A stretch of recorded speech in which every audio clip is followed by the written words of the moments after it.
औरंगाबाद विधानसभा क्षेत्र। औरंगाबाद के अंदर ऑल इंडिया मजलिस इत्तेहादुल मुस्लिमीन के लिए कई बड़े मौके इस बार नज़र आ रहे हैं। दोस्तों, मैं आपको बता दूं कि औरंगाबाद के अंदर अगर देखा जाए, औरंगाबाद लोकसभा के हिसाब से अगर हम बात करें तो औरंगाबाद के अंदर जो है तो 6 विधानसभा सीटें जो है तो आती है।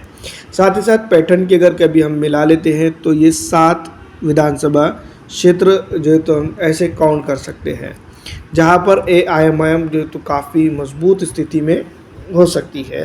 मैं आपको बता दूं कि जिस तरह से इम्तियाज़ जलील ने वोटिंग हासिल की थी लोकसभा चुनाव के दौरान इन जगहों पर, तो इसमें से अगर देखा जाए तो 2 विधानसभा क्षेत्र ऐसी है जहां पर जो तो ऑल इंडिया मजलिस इत्तेहादुल मुस्लिमीन की स्थिति काफ़ी मजबूत थी।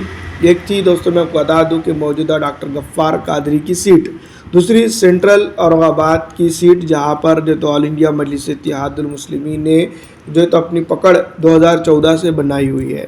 दूसरी तरफ अगर हम बात करेंगे जो तो पश्चिम की सीट, जहां पर ऑल इंडिया मजलिस इत्तेहादुल मुस्लिमीन के पिछली दफ़ा विधानसभा चुनाव के प्रत्याशी जनाब अरुण बोर्डे साहब जो है तो चुनावी मैदान में थे।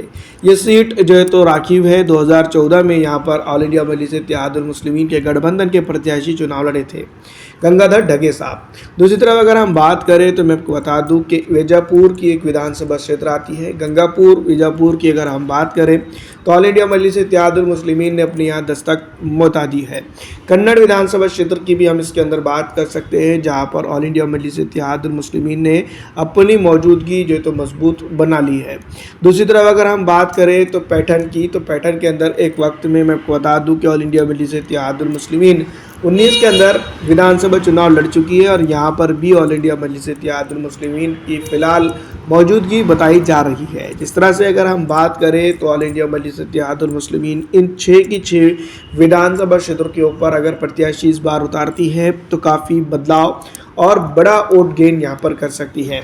अगर ऑल इंडिया मजलिस इत्तेहादुल मुस्लिमीन गठबंधन के साथ चुनाव लड़ती है, या फिर अगर हम यूँ भी कहते हैं कि ऑल इंडिया मजलिस इत्तेहादुल मुस्लिमीन के लिए ये 6 विधानसभा सीट जो तो इंडिया गठबंधन छोड़ देता है, तो इसको यहाँ पर बड़ा फ़ायदा हो सकता है। दूसरी तरफ मैं आपको बता दूं कि इम्तियाज़ जलील के काम को देखते हुए यहाँ पर जो है तो कई जनता का दिमाग जो है तो MIM की तरफ आया है, और कहीं ना कहीं ये बात हम ज़रूर कह सकते हैं कि ऑल इंडिया मजलिस से इत्तेहादुल मुस्लिमीन को इसके चलते यहाँ पर बड़ा फ़ायदा हो सकता है। पिछड़ा, दलित, आरक्षित और कई अन्य तबकात जो तो इम्तियाज़ जलील साहब से मुलाकात करके जो है तो उनको समर्थन देने की भी बात करते हुए नजर आते हैं।